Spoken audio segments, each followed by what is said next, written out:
Hello, my name's Shauna Curtin and I'm a board member for the Selkirk and District Community Foundation. Festivals, shows, and other events in the arts, culture, recreation, and tourism sectors have had to be postponed.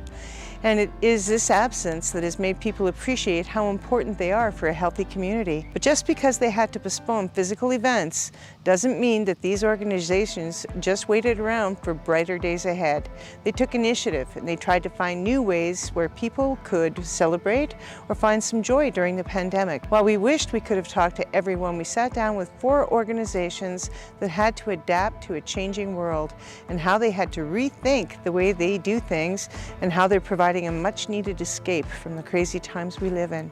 We had every excuse in the world to just sit on our hands. No one will care, everyone will understand, and it was the easy way out. But all 4 of you have decided, like, no, I'm going to push through this.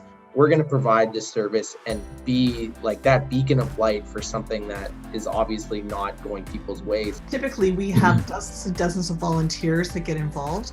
And I know when we called around and spoke to some of them, I call it the Eeyore factor. You know, I pick up the phone and call people, and at the end of the line, I could hear these voices going, yeah, I don't know if I want to be involved.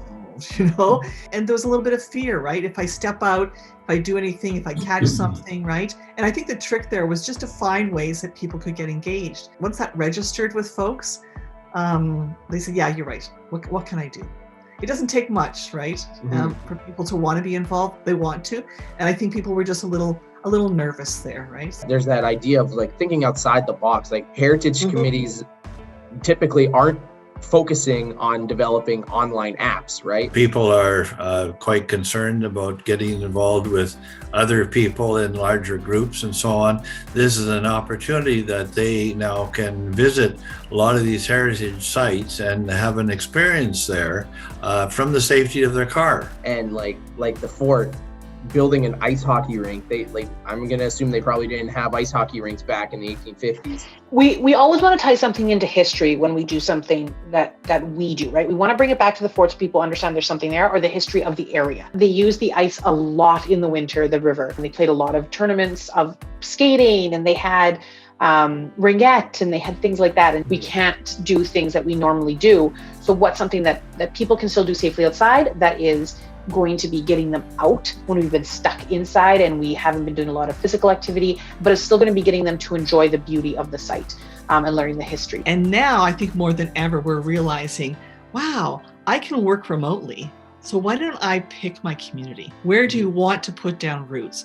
What is it that would make you, that would set this community apart? And I think it's history and culture and art. And the more we say to people, look at what we've got happening here, right? The more likely they're going to want to come here and move here and be in this community and enrich this community and make us all even better. One of the projects that we have is our geocache project. We got 35 different geocache sites located throughout the municipality, and people have said, thank you very much for doing this for us. It's given us an opportunity to get out and to get to know the history of our area, just like Shirley was talking about. And adding on to that, like you're just trying to find things that people can do where they feel safe, they feel comfortable, and you're still like providing that joy. As I've learned over this last year and a half is that when you give someone an inch, they're going to take a mile, right? Like if you're saying there's going to be something going on here, you're going to get lineups of people. And it's not just because they necessarily like that event or like that thing. It's just they want to get out. You're providing some sort of normalcy to this craziness that's happening in the last year and a half. Some of these projects keep us sane, and you can, look forward to something like that. That's kind of what keeps us going, gives us something to wake up to in the morning. As long as I have things like that on my plate, things that I can do and work on and share with others, it keeps us safe and keeps us sane. And it's not just the people attending, it's the people working the projects, right? Like finding that sense